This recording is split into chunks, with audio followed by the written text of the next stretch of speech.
तर नमस्कार मित्रांनो, मी स्वप्नील शेळके स्वागत करतो आपलं द न्यू क्रिएशन 40 या नवीन चॅनल मध्ये। तर मित्रांनो, तुम्हाला तर आता नुकतंच माहिती आहे 10वी आणि 12वीच्या एक्झाम आताच नुकत्याच संपल्या आहे। आता 10वी आणि 12वी नंतर नक्की तुमचं पुढचं पाऊल काय असणार हे ते आज मी तुम्हाला सजेशन करतो। जर तुम्हाला पोलीस भरतीमध्ये सामील व्हायचे, तुम्हाला पण एक गव्हर्नमेंट जॉब पाहिजे, तर नक्कीच हा व्हिडिओ संपूर्ण पहा। तर मित्रांनो, जसं की 10वी नंतर तुम्हाला डायरेक्ट पोलीस भरतीमध्ये जे काय जागा भेटत नाही, त्यासाठी तुम्हाला 12वी पास असणं ही पात्रता असते। तर सगळ्यात पहिलं 12वी तुमची कुठल्या फील्डमधून पार झाली असेल, पण तुम्हाला सायन्स, आर्ट्स किंवा कॉमर्स या तिन्हीमध्ये कुठल्याही एका फील्डनी तुमची 12वी आहे ती पास करून घ्यायची आहे, म्हणजे तुम्ही त्यात पास झाले पाहिजे असं। त्यानंतर 12वी नंतर पण झाली तर तुम्हाला तुमच्या फिटनेसची गरज असते। तुमची छाती, तुमची उंची, तुम्ही धावू किती शकता, तुम्हाला 4 मिनिटांमध्ये किती अंतर क्रॉस करायचंय, हे सर्व जाणून घेणार आहोत आपण या व्हिडिओ। तर व्हिडिओ म्हणून कुठंच नका जाऊ, आपल्या चॅनल लाईक करा, शेअर करा आणि सबस्क्राईब करायला विसरू नका। तर मित्रांनो, जसं की तुम्हाला माहिती आहे, आता समजा तुमचं 10वी मधून सिलेक्शन झालं, 10वी तुम्ही पास झालेला आहे, 12वीला 11वी 12वी काढायची आहे। 11वी 12वीला ऍडमिशन घेऊन टाकायचं आणि ग्राउंड वगैरे मारत राहायचं। 12वी एकदम सोपी असते मित्रांनो, आरामात निघून जाते, एवढं काही स्ट्रेस घ्यायची गरज नाही, पास तुम्ही 100% होता। त्यात पण तुम्हाला कुठलीही एक फील्ड चूज करता येईल, सायन्स असो, कॉमर्स असो किंवा आर्ट्स असो, या तिन्ही मधून कुठल्याही म्हणजे सब्जेक्ट तरी कुठलाही असो तुमचा, तुम्हाला पोलीस भरती त्यातून काढता येते। तर सगळ्यात पहिलं ज्यात पोलीस भरतीमध्ये तुम्हाला सब्जेक्ट किती आहे, त्यानंतर तुम्हाला कुठल्या विषयाचा अभ्यास करायचा आहे, तुम्हाला लेखी परीक्षेचे किती गुण असतात, तुम्हाला धावल्याचे, त्यानंतर तुमचे जे काही फिजिकल फिटनेस असते त्याचे किती गुण भेटतात, हे मी तुम्हाला या व्हिडिओच्या माध्यमातून सांगणार आहे। तर चला मित्रांनो, आपण सुरू करूया। तर सगळ्यात पहिलं, मुलाची जी उंची आहे ती किमान 165 सेंटीमीटर असलीच पाहिजे। त्यानंतर 165 आणि जे किमान म्हणजे 155 तरी असली तरी चालते। आणि त्याच जर जागी तुम्हाला SRPF मध्ये जायचं असेल तर त्याविषयी पण आपण एक नवीन व्हिडिओ बनवू, या व्हिडिओमध्ये फक्त आपण पोलीससाठी बनवणार। त्यानंतर छातीचे सेंटीमीटर पाहिले तर 79 सेंटीमीटर तुम्हाला कमीत कमी पाहिजे। आणि तीच जर छाती तुम्ही फुगून जर असेल, दोन याच्यामध्ये मोजले जाते, एक फुगून आणि एक प्लेन, फुगून छाती तुमची 85 सेंटीमीटर भरलीच पाहिजे। त्यानंतर आहे मित्रांनो, मुलांसाठी 1600 मीटर 4 मिनिटं 10 सेकंड मध्ये अंतर पारच झाला पाहिजे। त्यानंतर तुमचा टाइम जर आउट झाला तर तुम्हाला भरतीला परत पुढच्या राऊंडला बोलवलं जाईल, किंवा मग तुम्हाला पुढच्या राऊंडसाठी तुम्हाला फॉर्म भरावा लागेल।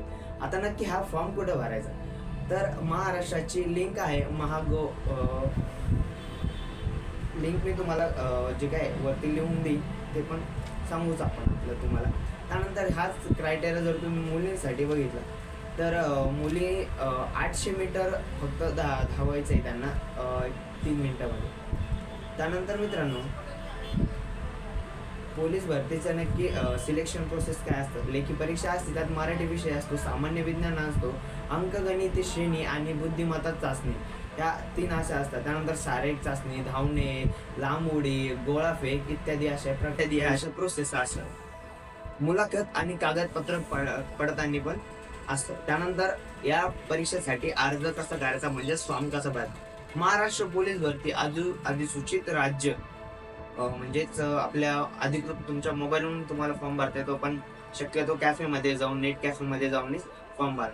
त्याचा www.mapolicegovernment.in अशी त्याची लिंक आहे, तुम्ही त्याच्यावर जाऊन एकदा संपूर्ण माहिती वगैरे पण घेऊ शकता, काय काय लागणार आहे सर। आणि हा फॉर्म तुम्हाला ऑनलाईनच भरला लागणार, ऑफलाईन भरला जाणार नाही।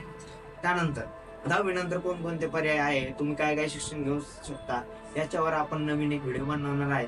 त्या व्हिडिओसाठी पण आपल्या चॅनल लाईक करा, शेअर करा आणि सबस्क्राईब करायला विसरू नका। आणि ती जी बेल आयकॉन आहे ना, तिला पण दाबा, म्हणजे जे नवीन व्हिडिओ येईल ते तुम्हाला कळेलच। त्यानंतर मित्रांनो, कास्ट मध्ये येतात त्यांच्यासाठी वयोमर्यादा किती आहे हे जाणून घेऊ आपण। सामान्य वर्ग म्हणजे ओपनला 18 ते 28 वर्ष एवढी वयोमर्यादा असते। त्यानंतर OBC, ST आणि SC यांच्यासाठी 18 ते 33 वर्ष पर्यंत मुदत असते, किंवा मग जो काही माजी सैनिक जे पहिले आर्मी मध्ये गेले त्यांच्यासाठी आहे 18 ते 45 वर्ष। त्यानंतर शिक्षणाची पात्रता आणि शारीरिक पात्रता, पहिलं तर आपण शारीरिक पात्रतेविषयी बोलू। 165 सेंटीमीटर उंची पाहिजे। त्यानंतर महिलाची उंची जर म्हणलं तर 155 सेंटीमीटर पाहिजे। छाती जर पाहिलं तर बोललेलो आहे मी तुम्हाला 79 सेंटीमीटर बिना फुगत आणि फुगून 84 सेंटीमीटर। आणि पुरुष म्हणजे क्रायटेरिया तर 6 मिनिटात असतो तो 1600 मीटर, पण कधी कधी 5 मिनिटं पण त्यात घेतल्या जातात. त्यानंतर तुमची जी म्हणजे तुमचा जो सराव पाहिजे तो तुमचा 4 मिनिटं नाही तर 3 मिनिटं 60 सेकंड 50 सेकंड असंच असलं पाहिजे. त्याने काय होईल, तुम्ही आणखी या सर्व परीक्षेमध्ये उत्तीर्ण झाल्यानंतर मग तुम्हाला येते शारीरिक चाचणी. शारीरिक चाचणीमध्ये तुमचे सगळ्या चांगले फिट अँड फाईन आहे का ते सर्व चेक केले जाते. तुमचं हार्ट रेट काय आहे, तुम्हाला बीपी शुगर किंवा तुम्हाला काही कुठल्या आजाराचा त्रास आहे का, यात पूर्ण तुमची चेकिंग केली. यात पण जर तुम्ही पास झाले तर मग तुमच्यासाठी कॉंग्रॅच्युलेशन. मग तुम्हाला म्हणजे फिजिकल त्यानंतर एक्झाम द्यायला लागते. एक्झाम झाली तर मग तुम्हाला पोलीस भरतीसाठी सिलेक्शन होतं आणि तुम्ही त्यात यशस्वी ठरता. तर अशाच आणखीन माहितीसाठी आपल्या चॅनल लाईक करा, शेअर करा आणि सबस्क्राईब करायला मात्र विसरूच नका. तर भेटूया अशाच एका नवीन व्हिडिओमध्ये.